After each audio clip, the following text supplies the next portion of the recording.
Fala aí pessoal, tudo bem? Aqui é o Slude e sejam muito bem-vindos a mais um vídeo. Hoje nós vamos falar sobre o capítulo 147 de Jujutsu Kaisen. Mas, antes da gente começar a falar sobre o capítulo, vou fazer o meu jabá de praxe aqui. Se você é novo aqui, seja muitíssimo bem-vindo. Esse canal se chama Ilha do Slude, eu sou o Slude. Já vou te pedir para você se inscrever no canal se você não for inscrito, se você for de fato novo. Se você não é novo aqui, mas ainda também não é inscrito, por favor se inscreva. Se você já é inscrito, seja muito bem-vindo mais uma vez. Estamos aqui mais uma semana com mais um vídeo, mais um review de Jujutsu Kaisen dessa vez. Quero te pedir também para você compartilhar esse vídeo com seus amigos e para que a gente possa aumentar ainda mais a população da Ilha do Slude, né? E trazer mais náufragos para cá. Venha ser um náufrago, traga seus amigos para serem náufragos também. Vamos todos naufragar aqui juntos, né, nessa ilha e falar muito sobre vários animes, vários mangás e tudo mais. Siga nas redes sociais, @Ilha do Slude, tanto no Twitter quanto no Instagram. É igualzinho o nome do canal, só que tudo junto. Segue lá para você ficar por dentro de todas as novidades. Como eu sempre digo, às vezes o YouTube não te avisa, né, de notificação de vídeo novo. E eu sempre aviso lá assim que eu posto. Então segue lá pra você ficar por dentro de todas as novidades, né? Quando eu tenho algum problema pra postar, quando eu vou atrasar ou alguma coisa do tipo, eu sempre aviso por lá. Então segue lá pra gente manter esse contato mais próximo. Eu tô sempre procurando interagir com vocês por lá também. E é isso. @Ilha do Slude, tanto no Twitter quanto no Instagram. E agora, sem mais enrolação, vamos falar sobre o capítulo 147 de Jujutsu Kaisen, que foi um capítulo muito triste. Eu fiquei muito triste mesmo com o desfecho desse capítulo. Acredito que você também tenha ficado. Se você não leu o capítulo, está aqui pro review, né? Só pra você saber o que aconteceu. Se prepara porque foi um capítulo bem triste mesmo. Mas, sem mais enrolação, vamos logo falar o que aconteceu. E é isso, vamos que vamos. Bom, então o capítulo ele começa com um flashback, onde a gente vê o Masamichi Yaga, que é o diretor da escola Jujutsu de Tóquio. Lembra do Masamichi? Tem um tempo que ele não aparece, mas ele é aquele que controla os corpos amaldiçoados, que foi professor do Satoru, do Getou e da Shouko, que agora é o atual diretor da escola de Tóquio. A gente começa nesse flashback com o Yaga, né? Vou me referir a ele como Yaga. Talvez eu fale Masamichi, mas eu vou procurar me referir a ele sempre como Yaga. A gente vê o Yaga, então, sentado numa cela. Ele tá selado também, né? Não só por estar dentro da cela, mas também por ter um selo nos braços dele, né? Tipo aquele selo que prendeu o Yuta no capítulo do Yuta, né? Que é o capítulo 0. E que prendeu o Yuji também quando o Yuji foi pego lá quando ele engoliu o dedo do Sukuna, né? Então o Yaga tá com esse mesmo selo, né? Em volta das mãos dele. E a gente vê uma pessoa falando com ele pelo lado de fora da porta. Essa pessoa é ninguém mais, ninguém menos que o Gakuganji, que é o diretor da escola de Jujutsu de Kyoto. Então pelo quadro que aparece pra gente, a gente já vê que o Gakuganji tá falando sobre o panda, né? Que ele pergunta pro Yaga o que é aquilo. E a gente vê que ele tá falando sobre o panda. E aí ele dá a explicação dele. Aqui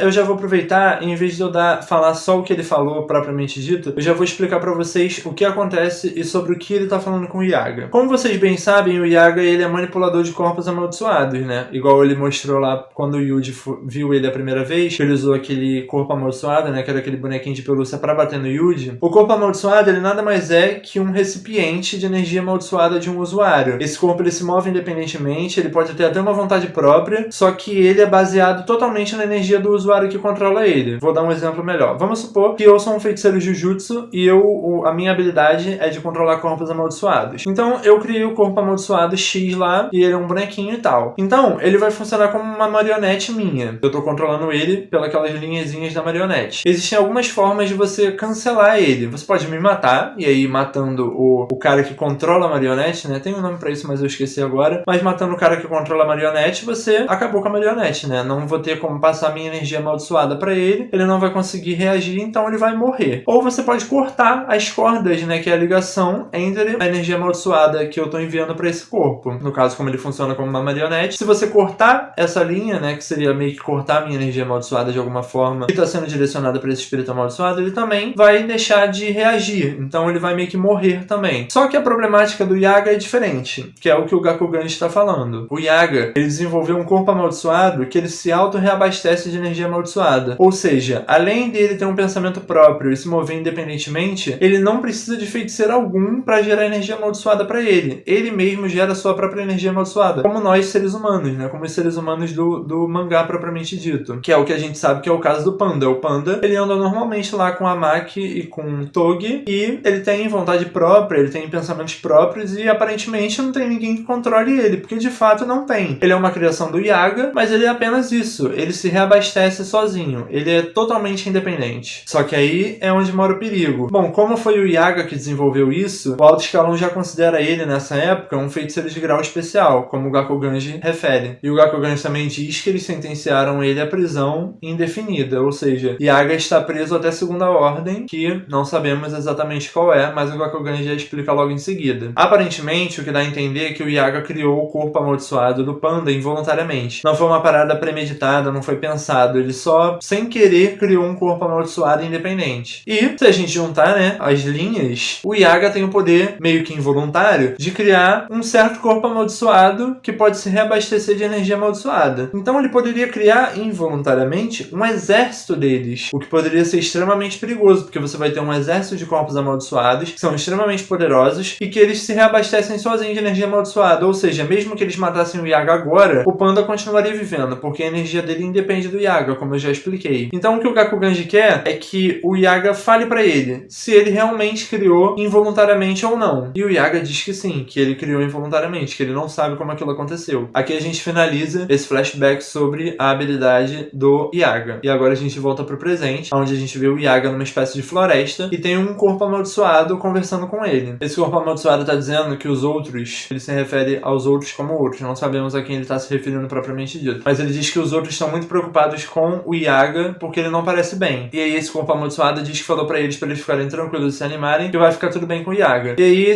essa frase é muito interessante e é muito importante que você grave ela agora. Ele vira pro Yaga e fala assim: eu sou um gênio, não sou? E o Yaga fala: você realmente é um gênio e tal. E aqui a gente descobre que o nome dele é Takeru, porque o Yaga se refere a ele. Ele diz pro Takeru, se desculpa, né? E diz que ele vai precisar se ausentar um tempo. E ele pede pra que ele conte pra todos. Aí o Takeru pergunta pra ele se é uma nova viagem de negócios, né? E o Yaga diz que sim, que é uma longa viagem de negócios. Mas o Yaga também diz que eles não precisam se preocupar, porque aquela floresta tá envolta na barreira do Tengen, então eles estão seguros. E ele diz também que ele também não precisa se preocupar, porque em breve a mãe dele vai vir ver ele. E ele completa dizendo que mesmo sem ele, o Takeru vai ficar bem. E aí, nesse momento agora a gente vê o Yaga saindo por uma portinha, né? Ele tá até engatinhando. Ele abre uma portinha de madeira e ele tá saindo por ela, até que ele é interrompido. E quando ele olha pra trás, a gente vê vários corpos amaldiçoados junto com o Takeru. E eles dizem que vão sentir a falta dele. E aí o Yaga sai. Nesse momento agora a gente tem uma outra mudança e a gente vai pro panda. O panda tá preso e a gente vê o Kusakabe, que é aquele feiticeiro que usa aquela espada, que é bastante preguiçoso. Ele corta, né, as amarras que estavam prendendo o panda. E ele diz pro panda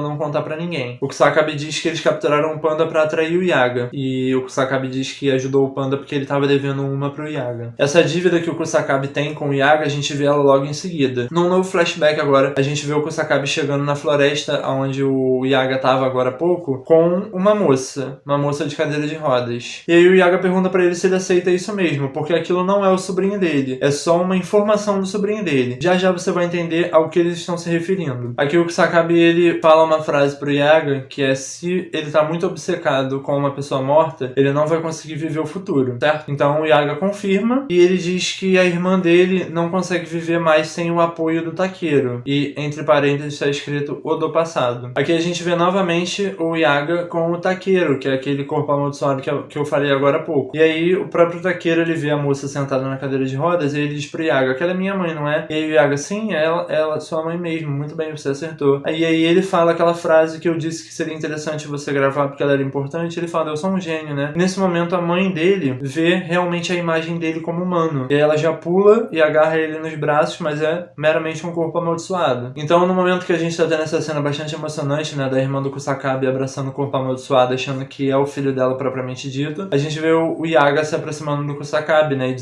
e o Yaga começa a falar, mas o Kusakabe corta ele e diz pra ele que ele sabe que ele não pode tornar pública a existência de um corpo amaldiçoado perfeito. E ele diz pro Yaga que o Yaga pode ficar tranquilo. Ele inclusive se desculpa com o Yaga, que não entende por que ele tá se desculpando, mas ele agradece e se desculpa mais uma vez. Voltando novamente pro presente, a gente vê o Yaga caminhando pela rua até que ele é interceptado por um feiticeiro. Esse feiticeiro, ele tá em cima do poste e aí ele para a caminhada do Yaga. Então nesse momento ele já indaga o Yaga o que o Yaga tá fazendo ali sem estar com os corpos amaldiçoados. E o Yaga diz que tá indo ver o filho dele. Vou abrir um parênteses aqui só pra uma especulação minha. Acredito que nesse momento, né, o Yaga tava se referindo como filho dele ao panda. É de certa forma um achismo meu, só que a gente já viu em alguns outros momentos que o Yaga realmente tem um sentimento fraterno muito forte pelo panda. E a recíproca é verdadeira. Então eu acredito que quando ele disse que tava indo ver o filho dele, ele tava se referindo ao Panda. Então a gente pode fechar esse parênteses e voltar pra luta. Esse feiticeiro diz pro Yaga que a única forma do Yaga salvar a vida dele é revelando como é feita a técnica que o Yaga utiliza, né, de criar corpos amaldiçoados perfeitos. Só que o Yaga ignora ele completamente e ainda joga uma piada nele falando que ele tá se sentindo muito confiante desde que o Satoru não tá mais por ali. E, caso você não se lembre, né, abrindo esse parêntese rápido aqui, a presença do Satoru no mundo, ela era tão forte que ela impedia, né, que usuários de maldição e outros feiticeiros malignos atuassem só pelo simples fato de ele existir. Tamanha é a presença, né, a onipotência de Gojo Satoru. Só que uma vez que ele tá selado, essa ameaça não é mais uma ameaça tão iminente assim. E esse feiticeiro, ele diz que ele tá realmente confiante, até porque ele não veio sozinho. E aqui a gente vê o Gakuganji entrando na cena. O Yaga fica até um pouquinho espantado, mas Gakuganji entra na cena e agora a gente tem um 2 contra 1 propriamente dito. Bom, eu vou abrir mais um parênteses aqui. Esse parênteses pra mim é o mais triste de se falar.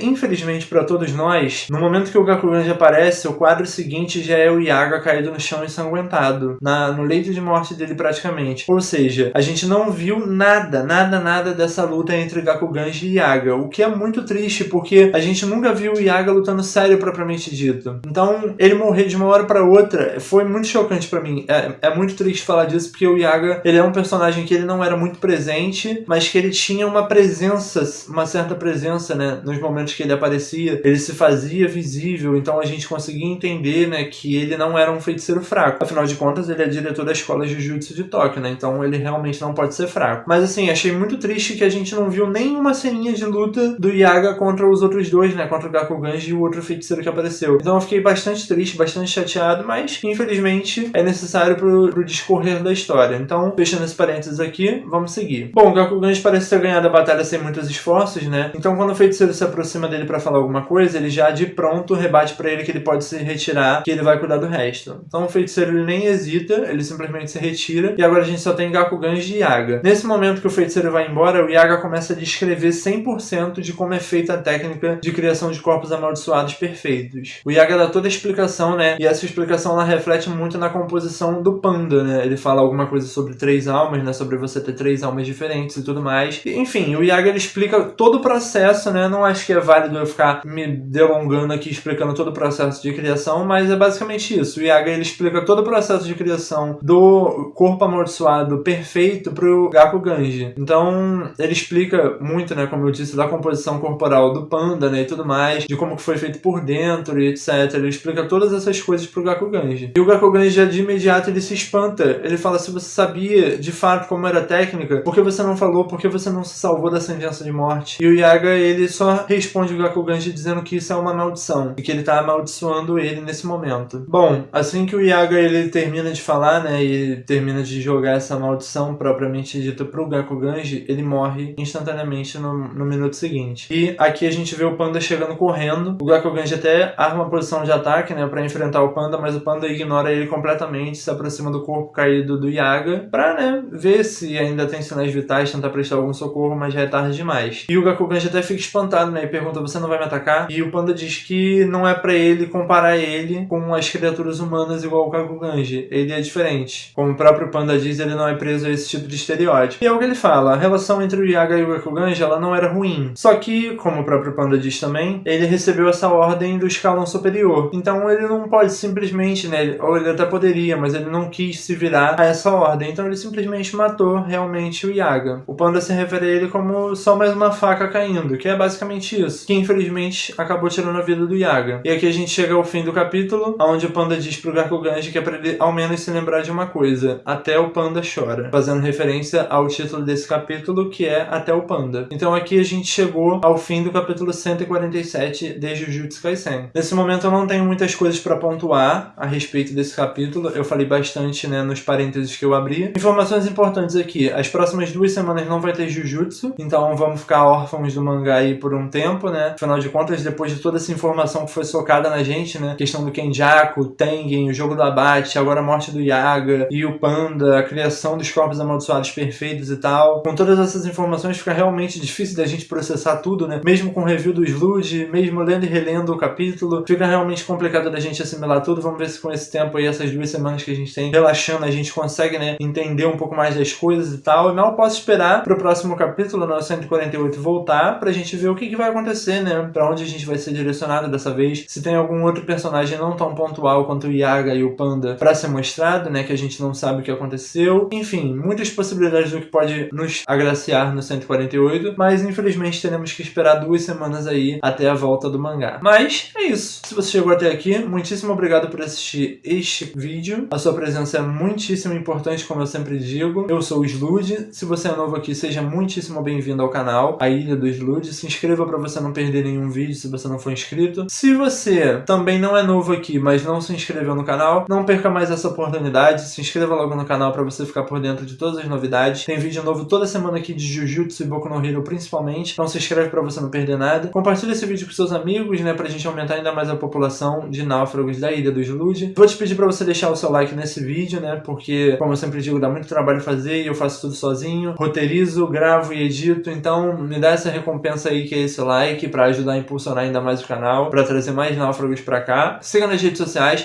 @Ilha do Slude, tanto no Twitter quanto no Instagram. Lá você vai ficar por dentro de todas as novidades, né, eu sempre aviso tudo primeiro lá, se o vídeo vai atrasar, se não vai ter vídeo, o que tá acontecendo e tudo mais. E eu interajo bastante com vocês por lá, né, então sigam lá nas redes sociais, é igualzinho o nome do canal, só que tudo junto. E é isso. Muitíssimo obrigado por assistir esse vídeo. Eu te espero no próximo, no capítulo 148 de Jujutsu Kaisen, ou talvez antes, não sabemos. Vamos ver o que o tempo nos dirá. Então é isso. Muito obrigado por assistir esse vídeo. Te espero no próximo. Um beijo, um abraço e tchau, tchau.